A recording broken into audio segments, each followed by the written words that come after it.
the failure of Operation Sindoor, make it here to attend this press conference. As you know, that after the failure of Operation Sindoor and an embarrassing defeat in the 4-day war, the Indian state has resorted to massive misinformation campaigns. And because they could not prove their mettle in the battlefield and in the diplomatic arena, and their narrative was badly defeated, hence they resorted to propaganda warfare, propaganda campaigns, misinformation and disinformation. As part of their disinformation, you saw that during the war, the entire Indian media was creating false narratives and going as far as making absurd claims, like destroying the port of Lahore when Lahore is a landlocked city. Went as far as saying that the port of Multan has been destroyed. Everyone knows that Multan is also a landlocked city and there's no port or sea in both these cities. So you saw that their propaganda went to the extent of absurdity. Now, in furtherance of their nefarious designs and as part of their campaign, recently we've had a big success in which Pakistani law enforcement agencies have apprehended a common fisherman by the name of Ijaz Mallah, who used to go fishing in the high seas. And in September this year, when he was out fishing in the high seas, he was arrested by the Indian Coast Guard. And after this arrest, he was taken to an undisclosed location and he was coerced and forced to do some tasks for the Indian intelligence agency. He was given greed that he would be compensated and that if he did not comply, he would have to stay imprisoned for 2 to 3 years. So this common fisherman by the name of Ijaz Mallah was eventually released by the Indian intelligence agency and was sent to Pakistan on a task to procure certain things for the Indian intelligence agency, which included uniforms of Pakistan Navy, uniforms of Pakistan Army, and uniforms of Sindh Rangers. Besides that, he was tasked to procure these uniforms with certain name tags and certain fitting and measurements, because this was part of a bigger plan of the Indian intelligence agency to launch a propaganda warfare against Pakistan. So as you can see on the screen, that amongst the things that he was asked to procure, an army uniform, a navy uniform, a ranger uniform, along with, if you could stay on that slide with the uniforms, with the name tags. And when he was loitering around in Pakistan procuring these items, because our intelligence agencies are well equipped to deal with any situation,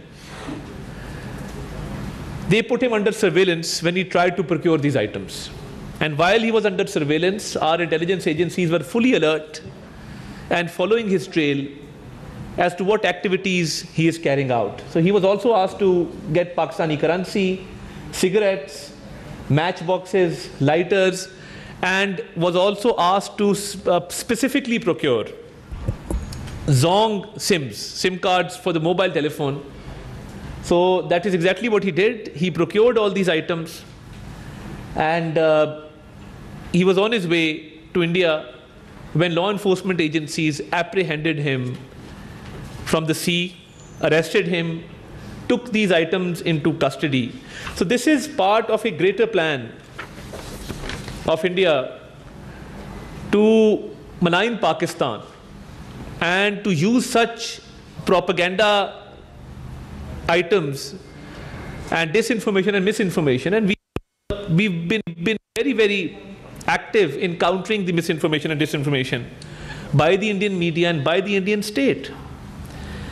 Now, this is a glaring example of what extent the Indian state is going to malign Pakistan, because they are not able to digest the successes of Pakistan, be it the success in Marka-e-Haq, the 4-day war, and it was a big failure of the Indian state, of the Indian armed forces, and a humiliating defeat.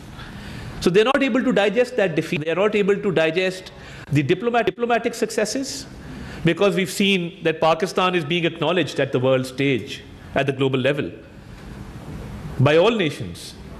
And Pakistan is well respected.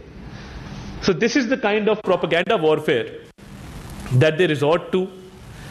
And detailed investigations have been carried out. When Ijaz Mallah was taken into custody, and he has confessed to his crime. We will play a small video of his, no, we will play the video first. We will play a video of his confession. मेरा नाम है इजाज़ मल्ला और अबू का नाम है रियाज मल्ला, और हमारा काम है दरिया के धंधा करना मच्छी का। हमारा तालुका शाहबंदर और ज़िला ठट्टा में हम रहने वाले हैं। हमारा पीछा है मच्छी मारने का धंधा, शिकार करने का मच्छी का, और हमारे बचपन से ही मच्छी मारते हैं और यही शिकार हमारा है, यही हम काम करते हैं। हमारे 7 पीढ़ियों से यही काम कर रहे हैं मच्छी का। हम 2025 में और अगस्त के महीने में दरिया में गए थे मच्छी मारने के लिए, तो इंडियन कोस्ट गार्ड वालों ने हमारे को पकड़ लिया। वो हमारे को पकड़ के इंडिया में किसी खुफिया जगह के जेल में उसने रखा। उधर कोई एजेंसी, खुफिया एजेंसी वाले को आए, हमारे से पूछें तो आप किस जुर्म में जो आए हैं, उस जुर्म में आपको 2 से 3 साल लग सकता है। तो उसने बोला अगर आप हमारे लिए काम करें तो हम आपको यहाँ छुड़ा सकते हैं। तो उसने मुझे ये भी बोला और उसके बाद हम आपको पैसे और इनामे भी देंगे। तो हमने डर की वजह से, एक तो जेल का डर था और उसने इनाम के लिए बात किया, तो मैंने बोला हामी भर दी तो मुझे आप छुड़ाएं। तो उसने मुझे छुड़ाने के बाद पहले उसने मुझे कोई चीज़ें बताई। उसने बोला ये सामान लेके आना, और कोई रेंजर्स की वर्दी है या पोस्ट गार्ड वाला रेंजर्स की वर्दी है तो नेवी का और आर्मी का वर्दी ले। और उसके बाद जो है हमारे को 3 सुमें चाहिए रोंग की, वो लेके आना है, और 3 चाहिए जो मोबाइल का दुकान है, दुकान का जो बिल होता है वो 3 बिल चाहिए हमारे को। और उसके बाद सिगरेट पाकिस्तानी और माचिस के डब्बे और लाइटर उसके साथ, और बाकी पुराने नोट जो 100 और 50 वाले पुराने नोट है वो लेके आना है। उसके बाद उसने मुझे रिहा कराया। रिहा कराने के बाद हम जब पाकिस्तान आए तो हमने आके वो चीज़ें इकट्ठे किया। इकट्ठे करने के बाद हमने वो खुफिया एजेंसी का जो ऑफिसर था अशोक कुमार, उसको मैंने एक तस्वीर निकाल के भेज दी, और उसके बाद वो सामान लेके मैं अक्टूबर के महीने में निकल गए, दरिया के तरफ रुख किया। तो मुझे पाकिस्तानी सिक्योरिटी और उसके साथ कुछ और लोग थे जिसने मुझे पकड़ लिया। As you've seen very clearly that he has made a confession, and these items were recovered from his custody when he was arrested by Pakistani security agencies. Let me make it very clear that Pakistani intelligence agencies, Pakistani security agencies are always fully alert and diligent in their duty. And for the safety of our homeland, they are vigilant and ready to hatch any conspiracy. So I think this particular activity could be linked to the naval exercise being carried out by the Indian Navy in the Kutch or Gujarat area, the Bhoj area, and maybe this was a conspiracy to link this activity to those exercises. This is one possibility that could be there. Secondly, I think that after such humiliation, they have always resorted to such propaganda, and we are placing this evidence in front of the entire world. So India's nefarious designs can be exposed, and the people can know what kind of conspiracies they are involved in. And let me also show you that we have not only apprehended this person, recovered these items, but legally his statement is on record, and we are placing it in front of the entire world. As you know, that the Indian media has always resorted to lies and propaganda, and whenever there are elections approaching, they try to prepare for those elections well in advance. So this is the kind of propaganda that they are involved in, and this is a big success for the Pakistani security agencies, for the Pakistani law enforcement agencies, that we foiled this conspiracy, hatched this conspiracy, and placed it in front of the entire world to see that what kind of activities the Indian state and the Indian intelligence agencies are involved in. And as you saw, I think after Kulbhushan Yadav being captured, they are now resorting to common fishermen, because they can't risk sending their commissioned officers in the guise of businessmen. And Kulbhushan Yadav being in Pakistan custody is a big testament to the Indian activities of spying, of conspiracies. And now, I think after this fisherman being caught, maybe they will now lower their level even further, because their capacity will no longer be there to penetrate inside Pakistan and to carry out such activities. I will now request my honorable colleague, Minister of State for Interior Talal Chaudhary Sahab, to address the local media, ताकि पाकिस्तानी अवाम को भी इससे बखूबी तौर पर आगाह किया जा सके. I thank you, ladies and gentlemen, and my request would be that at conclusion, if we could keep the questions just related to this particular activity. Thank you very much. जैसे इंफॉर्मेशन मिनिस्टर साहब ने brief किया है, मैं भी उसकी चंद चीज़ें आपके सामने रख देता हूँ. ऑपरेशन सिंदूर कामी के बाद अपनी जो रसवाई हुई है, जो शर्मिंदगी हुई, उसे मिटाने के लिए कुछ ना कुछ लगातार कहा जाता है.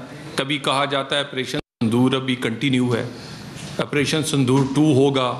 कभी आप क्रिकेट में हाथ नहीं मिलाते, कभी वहाँ से ट्रॉफी लेकर अपनी वो खिफ़त जो आपको हुई है उस जंग में वो मिटाने की कोशिश करते हैं. और उसके बाद इसी तरह का इवेंट्स जो हैं ये दोबारा से प्लान करने की लगता है कोई कोशिश हो रही है. पहले ये था ऑपरेशन, अब ये है प्रोपेगेंडा ऑपरेशन, जिसको किसी ना किसी तरह लॉन्च किया जाता है. ये प्रोपेगेंडा ऑपरेशन जो है ये भी बुरी तरह एक्सपोज हुआ है.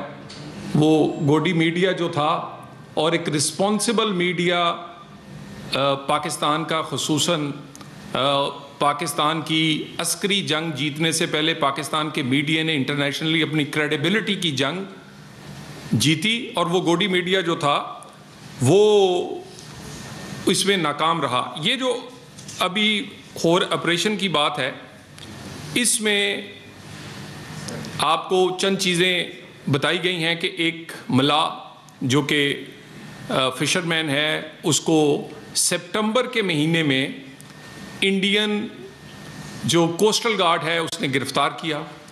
उसके बाद उसको कहाँ कहाँ रखा गया, कहा गया कि भी वो उनके कानून के तहत तकरीबन 3 साल के लिए जेल में जाएगा. उसको वो खौफ दिलाया गया. फिर उसको बाद उसके साथ ना सिर्फ उसे कहा गया कि तुम इस बच सकते हो, बल्कि उसको पैसों का भी लालच दिया गया. 95,000 रुपीज़ की जो ट्रांजैक्शंस, जो चीज़ें हुई, वो उसके भी सबूत जो हैं वो भी आपके सामने, या वो हमारी जो एजेंसीज इन्वेस्टिगेट कर रही हैं उनके पास हैं, वो उसे दिए गए.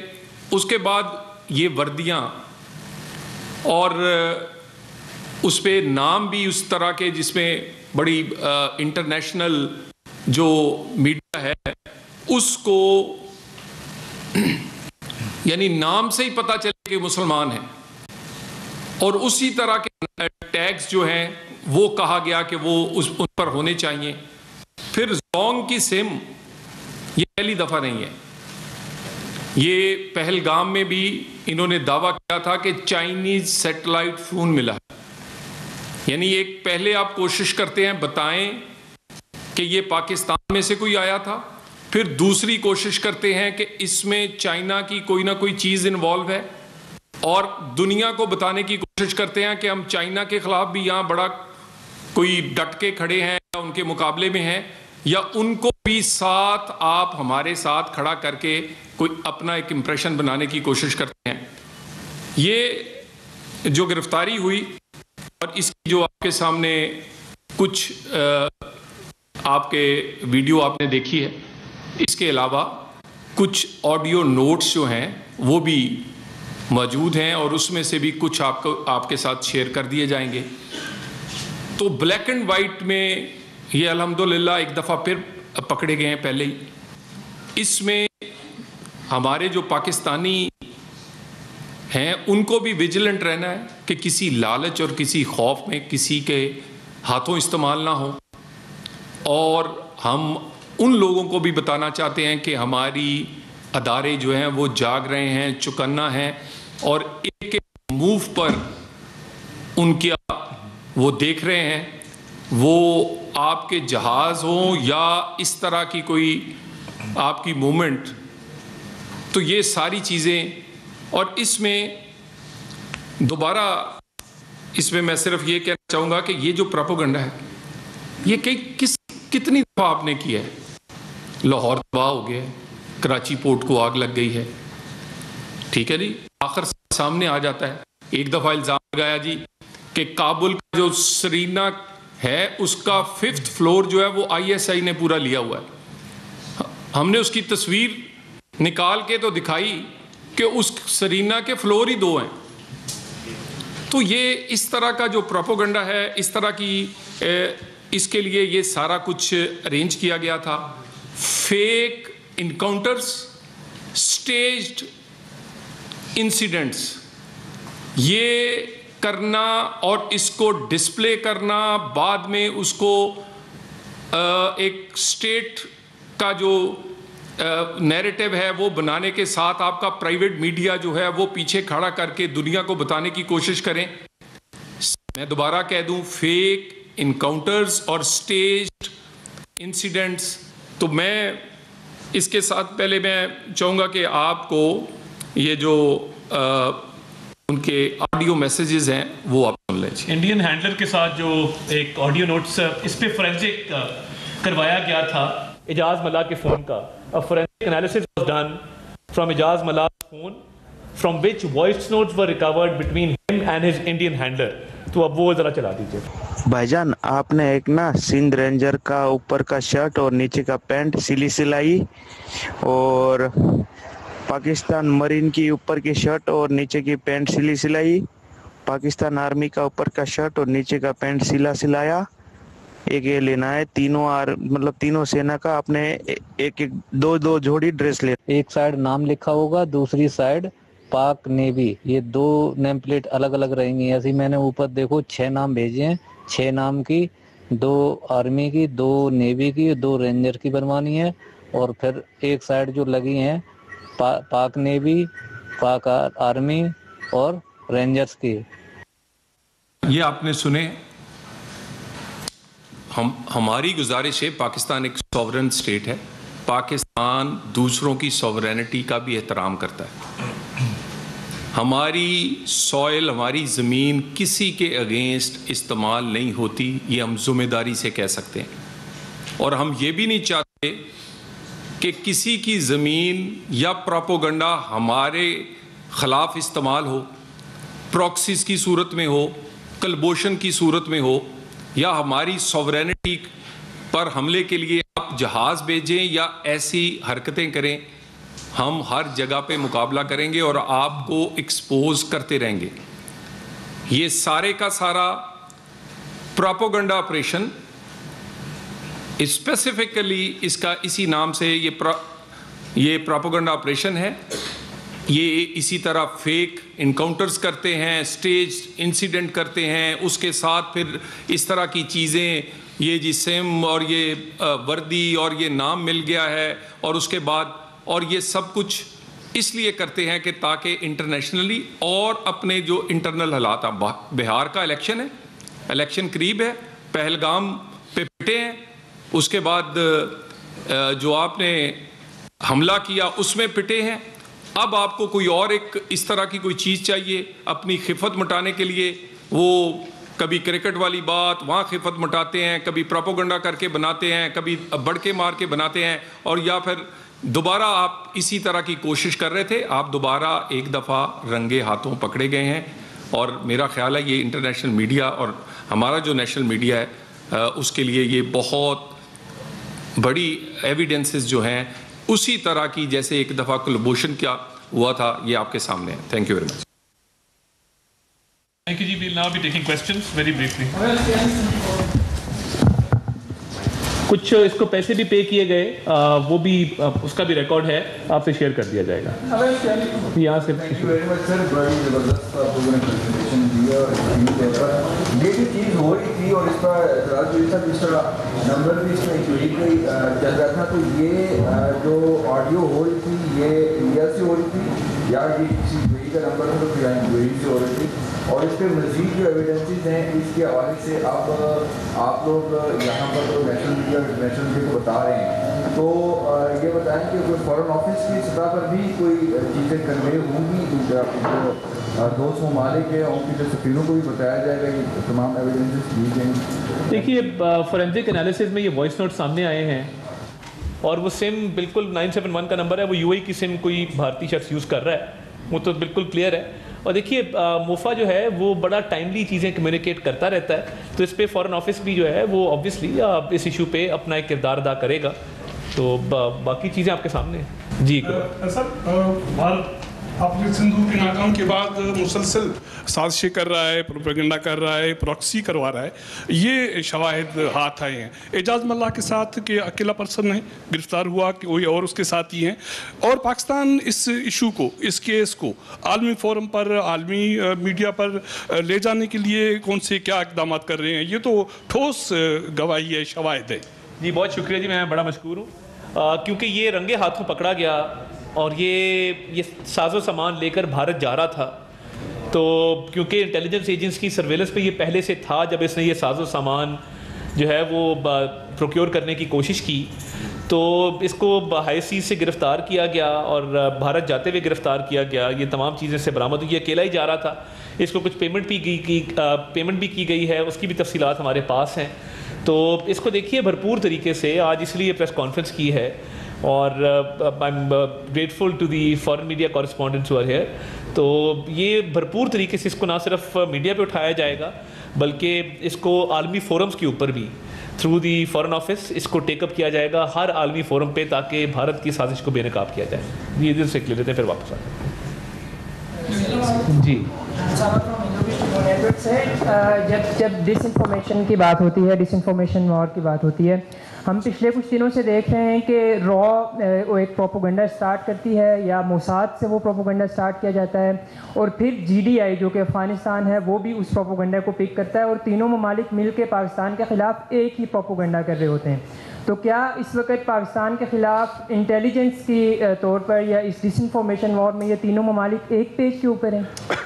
देखिए, अभी रिसेंटली हमने देखा कि जो प्रोपेगेंडा वॉरफेयर भारत करता है उसमें अफ़गानिस्तान इस तरह शरीक हुआ कि पाकिस्तान पे जब मगरबी सरहद पे हमला किया गया तो उनके वज़ीर ख़ारजा दिल्ली बैठे थे, तो ऑब्वियसली वो अब अफ़गानिस्तान भी भारत से सीख रहा है कि प्रोपेगेंडा वॉरफेयर कैसे करते हैं। मगर जिस तरह मैंने पहले कहा था कि वहाँ जाके कश्मीर पे कमेंट करें, भाई आपसे किसी ने पूछा कश्मीर पे आपका क्या आपका स्टांस है, क्या आपका स्टेटस है? आप ना 3 में ना 13 में ना आप कहीं पे रिप्रेजेंट होते हैं इंटरनेशनल लेवल पे, आप हमें सिखा रहे हैं कि जी वो कश्मीर पे हमारा ये स्टांस है। भाई तुम मानो ना मानो, तुम्हारे मानने से क्या होता है? और मैं इस पे ज़्यादा डिटेल में इसलिए जाना था, we should focus on this. मैंने लास्ट टाइम भी कहा था कि इस्लाम एक वो जी तोलो न्यूज़ पे चल रही खबर जी, वो इस्लामाबाद, वो भाई क्या पिद्दी और क्या पिद्दी का शोरबा। भाई आपने 4 गुना बड़े दुश्मन को हमारी आर्म्ड फोर्सेस ने शिकस्त फाश दी है। आप यहाँ से बैठ के हमने पाला पोसा, आपके इतने पनाह गजीनों को हमने यहाँ पे अपने खर्चे के ऊपर उनकी मेहमान नवाजी की। आज आप इस्लामाबाद का इनको तो नाम भी अपने मुँह से नहीं लेना चाहिए, इनकी कैपेसिटी नहीं है। और दूसरा ये जो प्रोपेगेंडा वॉरफेयर करने की कोशिश कर रहे हैं, तो एक माशरा जो अपनी ख़वातीन से खौफज़दा हो, उनको घरों से बाहर ना निकलने देता हो, घुटन का माहौल पैदा करता, उनको एजुकेशन का राइट ना देता, उनको तो वैसे ही शर्म से डूब मरना चाहिए। जी वजीर साहब क्या आप करें?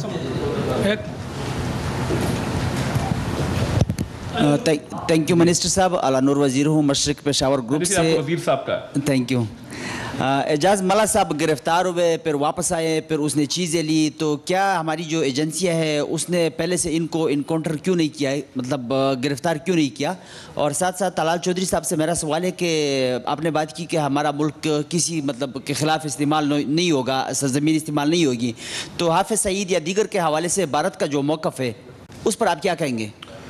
देखिए, बिल्कुल क्लैरिटी है और इंडियन प्रोपेगेंडा इस जो मई में एक कशीदगी हुई उससे पहले भी कहा गया कि यहाँ पर टेररिस्ट कैंप्स हैं, ट्रेनिंग कैंप्स हैं। इंफॉर्मेशन मिनिस्टर इंटरनेशनल मीडिया के साथ हेलीकॉप्टर में जाने को तैयार थे सुबह, जब उससे पहले इन्होंने हमला किया।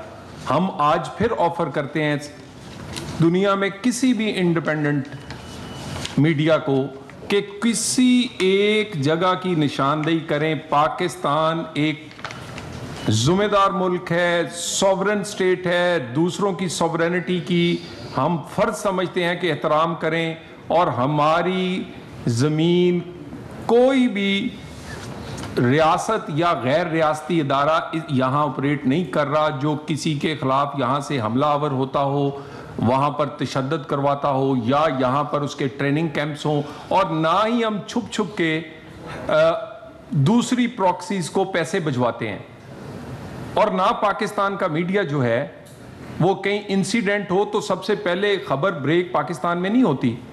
जाफर एक्सप्रेस का वाकया हो तो उसकी पहली वीडियो, जो कि कोई इंटरनेशनल मीडिया भी नहीं बना सकता, वो पहले इंडिया में चलती है, वो उस अकाउंट्स पे चलती है, वो इनके ट्विटर अकाउंट से पहले बताया जाता है कि आज सरगोदा में, और उसके बाद वो हम बड़े क्लियर हैं और हमने ये इसमें बिल्कुल कोई शुबा नहीं है। किसी को कोई हम दोबारा कह देते हैं किसी कोई जगह की निशानदेही करे, हम इंटरनेशनल मीडिया को लेके जाने को तैयार हैं, लेकिन ये सारे का सारा प्रोपेगेंडा है। अगर असल होता तो दुनिया तो अब एक छोटी अगर एक कॉमन पेन भी हो तो वो भी देख लेती है, तो यहाँ तो बिल्कुल ऐसा मुमकिन नहीं है, और इसके अब बड़ी दफ़ा इसका जवाब दे सकते हैं। मैं तलाल साहब की बात को फर्दर आगे लेके चलूँगा। मैं बहुत सारे यहाँ भी लोग मौजूद हैं, हम आज़ाद कश्मीर बेला नूर शाह गए जहाँ पे ये अलेज किया गया था कि टेररिस्ट के ट्रेनिंग कैंप्स हैं, और जिस दिन इन्होंने पाकिस्तान पे हमला किया हमने मीडिया के कॉरेस्पॉन्डेंट्स के साथ जाना था मुरीद की और बहावलपुर, और उन्हीं मकामात पे हमला कर दिया गया इस डर से कि हम चले गए तो हम तो दिखा देंगे यहाँ कुछ नहीं है, तो इनका हमले का जो प्लान था वो तो सारा फेल हो जाएगा। तो एक ये बात है। दूसरा, एजाज मल्ला को समंदर से गिरफ्तार क्यों किया गया, बड़ा इंपॉर्टेंट क्वेश्चन है। दिस इज़ दी क्वेश्चन, इसलिए कि वर्दी लेना, ये चीज़ें प्रोक्योर करना, वो जब इंडिया की जानिब जा रहा था वहाँ पाकिस्तानी वोटर से उसको बिल्कुल उस मकाम पे पकड़ा गया जहाँ से इंडिया में एंटर होते हैं, क्योंकि ये उसकी इंटेंशन तो साबित होती कि वो जा कहाँ रहा है ये वर्दियाँ लेकर। तो ये एविडेंस गैदरिंग के लिए बहुत ज़रूरी था कि रंगे हाथों पकड़ा जाए। तो इंटेलिजेंस ऑपरेशंस जो हैं या जो लॉ इन्फोर्समेंट एजेंसीज ऑपरेशंस करती हैं वो कई दफ़ा सर्वेलेंस में जो मुलजिम को रखती है ताकि उसकी एग्जैक्ट इंटेंशंस का पता लग जाए और वो उस मौके पर पकड़ा जाए कि जब उसके खिलाफ इररिफ्यूटेबल एविडेंस सामने आ जाए। इधर से कोई सवाल? जी प्लीज़ उस्मान साहब, फिर मैं पाकिस्तान टीवी का। जी आप कर लें उस्मान साहब पहले। अच्छा जी। Mr. Minister, can you hear me? Yeah. So this is Maryam Elahi from Pakistan TV Digital. Sir, my question was going to be about the forensic test, but you already told about that. I would want to know, sir, does this indicate broader Indian strategy that they are using our vulnerable nationals detained there to advance their intelligence objectives here in Pakistan? Also, I would like to know what charges are we pressing against, and does it come under categorically come under espionage, given that he was under duress and obviously threatened? How are you taking that, sir? First of all, as I already mentioned, that the capacity of Indian intelligence agencies has really diminished, because starting from Kulbhushan Yadav, a commissioned officer who was apprehended and is in Pakistan custody, they have now resorted to capturing common poor from the high seas and then taking them into custody and using them for such operations. So obviously they don't have much capacity anymore, and they can only try to coerce such citizens who are vulnerable in terms of their location, because he was out fishing and he loitered into the Indian territory. So I think fishermen are captured on both sides, and they are often released after every few months. You see their exchange on the borders taking place. But having said that, I think India always resorts to such operations for propaganda warfare to malign Pakistan, and we've always exposed them. And their nefarious designs have been seen by the entire world. So I think it is part of their ongoing campaign, which they've always resorted to at different points in time. But as I said earlier, the Pakistani intelligence agencies, law enforcement agencies are fully alert and at their best. They are at their peak performance, and they've always foiled such conspiracies. As far as the legality is concerned, the case is being examined by legal experts, and we will see how to take it forward. But yes, this can form basis of a legal case. It is currently being examined. जी उस्मान साहब उस्मान भाई करे सवाल। हाँ जी, आप दोनों तरफ से मेरा सवाल ये है कि पाकिस्तान के खिलाफ, भले वो अंदर हो पाकिस्तान के या बाहर हो, वो जो भी इक़दाम करेगा वो पाकिस्तान का दुश्मन तस्वुर किया जाएगा। इस वक्त जो भारत का और अफगानिस्तान का गठजोड़ है, उसमें भी पाकिस्तान के लिए बहुत सारी मुश्किलात पैदा हुई हैं। इस गठजोड़ को तोड़ने के लिए पाकिस्तान क्या कर रहा है, और जो अफगान हुकूमत के साथ जो मुज़ाकरात चल रहे थे उसमें क्या पेशरफ्त है? और दूसरा मेरा सवाल ये है कि जिस सेंसिटिव इशू के ऊपर आप प्रेस कॉन्फ्रेंस कर इन्फॉर्मेशन दे रहे हैं, DG ISPR अगर आपके साथ मौजूद होते तो इस प्रेस कॉन्फ्रेंस की अहमियत मज़ीद बढ़ना जाती। देखिए, तो पहली बात ये कि हमारे में बिल्कुल सिनर्जी है, और DG ISPR और इंफॉर्मेशन मिनिस्ट्री, हम जब ये प्रोपेगेंडा वॉरफेयर में बिल्कुल इसको काउंटर करने में बिल्कुल यकजा हैं, इस पर कोई दूसरी राय नहीं है। तो मैं समझता हूँ कि हम वही बात उन्होंने करनी थी, वही बात हम कर रहे हैं, तो कोई फ़र्क इसमें है नहीं। और देखिए, दूसरी बात ये है, जैसे मैंने कहा कि ठीक है, दोस्त ममालिक एक नेगोशिएशंस करवा रहे हैं, वो सारा इलामिया भी आपके सामने आया, 6 नवंबर को उसका एक रिव्यू भी है। मगर हैविंग सेड दैट, इस गठजोड़ से फ़र्क कोई नहीं पड़ता, बिकॉज देखिए अफ़गानिस्तान बहुत कोशिश कर रहा है to punch above its weight, और उनका जो इस वक्त स्टांस है और जो प्रोपेगेंडा वो कर रहे हैं, इस गठजोड़ का पाकिस्तान की सेहत पे रत्ती बराबर फ़र्क नहीं पड़ेगा। और अब रिसेंट जो स्टेटमेंट टर्किश फॉरेन ऑफिस की तरफ से आई है, वो बड़ी क्लियर है कि आप ऑब्वियसली जब आप कहते हैं कि अमन का क़याम होगा, जब आप कहते हैं कि इसके साथ साथ क्रॉस बॉर्डर टेररिज्म नहीं होगा और दहशतगर्दी का खात्मा होगा, तो फिर ओनस जो है, जिस तरह मैंने पहले कहा कि वो अफगानिस्तान के ऊपर है कि वो इंश्योर करें कि फितना अल खवारिज, फितना अल हिंदुस्तान उनकी सरजमीन को पाकिस्तान के खिलाफ दहशतगर्दी में इस्तेमाल ना करें, क्रॉस बॉर्डर टेररिज्म ना करें, तो ओनस उनके ऊपर है। तो ये गट जो हार्डली मैटर्स टू पाकिस्तान। पहले उनके बाद माइक है, फिर मैं आपके पास आता हूँ, फिर लास्ट क्वेश्चन है जी प्लीज़। मेरा नाम ज़फ़र मलिक है, मैं जैपनीज़ न्यूज़पेपर के लिए काम करता हूँ। अभी ये एक इंसिडेंट सामने आया है और बज़ाहिर लगता है ये फ़र्द वाहिद है, लेकिन शायद इसके साथ आगे पूरा नेटवर्क भी हमारी एजेंसियों को मिल जाए। आर्म्ड फोर्सेस मुकम्मल तौर पे तैयार होती हैं हमेशा फॉर एनी इवेंचुअलिटी, और ये गठजोड़ मैंने कहा ये हार्डली मैटर करता है, क्योंकि देखिए फितना अल खवारिज, फितना अल हिंदुस्तान का सर कुचला जा रहा है, रोज़ जो है उनके दहशतगर्दों को एप्रीहेंड किया जाता है। तो इस हवाले से armed forces are fully equipped, fully ready for any eventuality, और दहशतगर्दी के ख़ात्मे के लिए पाकिस्तानी कौम, पाकिस्तानी हुकूमत, अफवाज पाकिस्तान मुकम्मल तौर पे मुत्तफ़िक हैं, मुतहरिक हैं इस इशू पे, और ये इंशाअल्लाह ताला दहशतगर्दी का ख़ात्मा होगा। और ये जो अभी रिसेंट टॉक्स में आपने देखा जो इलामिया आया है, वो बिल्कुल क्लियर है कि दहशतगर्दी का ख़ात्मा उसका बुनियादी मकसद है जी। Last thank you. Operation Sindoor के हवाले से अगर मक्कार दुश्मन कोई ऐसी नाकाम हरकत करता है तो उसका जवाब मार का हक से कितना सख्त होगा। और दूसरा जो सवाल कि एक छोटी सी सिम जोन की जिसपे हम जब जोन टुकड़ी गई तो हम दूसरे मुल्क चाइना कंपनी की तरफ इशारा करते और ये सिमें हर चौराहे बिल्कुल आसानी के साथ फ्री बिक रही है। इस पर पाकिस्तान देखिए पीटीए की रेगुलेशन आ चुके हैं उस पर ऑलरेडी, और वेरीफाइड सिम होती है। अब आपकी बगैर बायोमेट्रिक्स की कोई सिम अवेलेबल नहीं होती, बाकी सिमें बंद की जा चुकी हैं। उस पर तो मुकम्मल क्लैरिटी इंटीरियर उस पर काम भी कर रहा है। देखिए मैंने जिस तरह कहा, आर्म्ड फोर्सेस हमेशा तैयार होती है किसी भी इवेंचुअलिटी को डील करने के लिए, और जो दुश्मन को शिकस्त फाश हुई है ऑपरेशन सिंदूर के अंदर और एक ह्यूमिलिएशन हुई है, इसलिए तो वो ये प्रोपेगेंडा वॉरफेयर करें, इसमें भी इनको शिकस्त होगी। बहुत शुक्रिया। ऑपरेशन सिंदूर की नाकाम वफाकी वज़ीर इत्तलात अता तारर और वज़ीर मुमलिकत बराए दाखिला तलाल चौधरी की जानिब से प्रेस कॉन्फ्रेंस की गई है। इस प्रेस कॉन्फ्रेंस में भारतीय मीडिया के झूठे प्रोपेगेंडे के हवाले से बात की गई। ये बताया गया कि भारत ने एजाज मल्ला नामी मचेले को गिरफ्तार किया और उसे किस तरह से पाकिस्तान के खिलाफ इस्तेमाल